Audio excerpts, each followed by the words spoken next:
So welcome guys नयाँ मेरो एउटा सानो छोटो मिठो भ्लगमा। सो आज चाहिँ म हिरो चोकरोहरू मतलब जाँदैछु होइन जापानमा।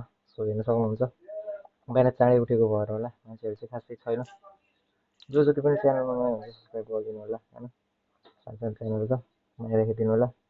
फाइनली एउटा ब्रिजमा पुगेँ तर समुद्रमा छिर्न नदिने होइन। पाहाडै बसेर चिसचिस हावाको मजा लियो।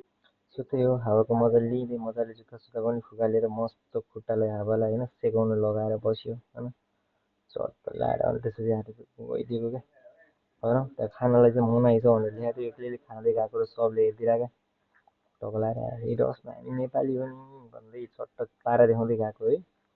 सबले हेर्छ किनभने त माथि बोर्डतिर चाहिँ खाना मनाइ छ भनेर लेखेको रहेछ क्या। अनि पछि त औडा लाग्यो क्या मतलब। अनि मास्क नै लाउनु पर्ने अवस्था आयो।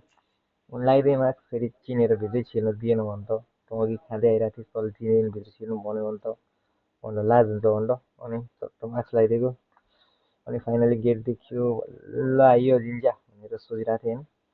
अनि टक्क लाएर सोच्दै अगाडि बढेर टक्क गेटबाट छिर्ने बेला ढोग्नु पर्ने ढोगेर भित्र छिरेको होइन। सरप्राइज भइदिरहेको गेट चाहिँ देखेर जिन्जा जस्तो लगाएर भित्र छिरेको त यो त ओरिजिनल जिन्जा होइन रहेछ क्या। यसको अझ भित्र जानुपर्ने रहेछ क्या। अन्त चाहिँ भिडियो बनाउनु नमिल्ने रहेछ। सो जिन्जाको बाहिरबाट यस्तो हेऱ्यो भित्र गएर यस्तो के गर्नुपर्ने रहेछ त्यो हुन्छ नि अनेक रहेछ गऱ्यो। अनि बाहिर पार्कमा गएर अब यस्तो हान्दिउँ न त सिनहरू भनेर गरिदिएको त के सिन एन्ड्रोइड जस्तै हो लाग्यो क्या।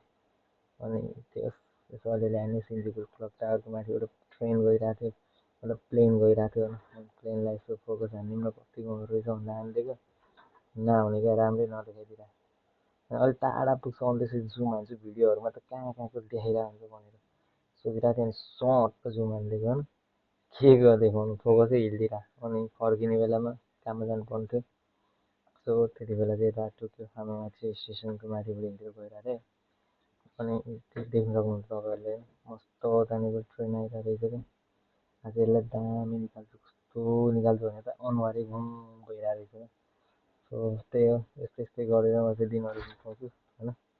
अनि मलाई जहिले जानु मन लाग्ने ठाउँ गयो भनेको चाहिँ अगाडि ओदाइवा अनि त्यहाँनिर आउँछ अनि टोकियो टावर साइडमा चाहिँ सिन्कानसेन आइरहेको रहेछ क्या। आज हाम्रो सिन्कानसेन साथीलाई नि राम्रोसँग देखाइदिउँ न हेडलाइट मतलब आँखा चम्कदै आइरहेको रहेछ भनेर हल्का देखाइदिउँ भनेको त कस्तो बिस्तारै आएको जस्तो लागिरहेको क्या। तर यो सिन्कानसेनलाई हेरेर होइन उसको आएको रफ्तार हेरेर अनि यामानो सेनहरू हेर्नुपर्छ त्यही छिटो गएको जस्तो देखिन्छ क्या। सो यस्तो छ यो आजको टोकियो टावरको भ्यू चाहिँ हेर्न सक्नुहुन्छ होइन। सो आजलाई यति नै सबैजनाले हेरिदिनु भयो भने धेरै धेरै धन्यवाद।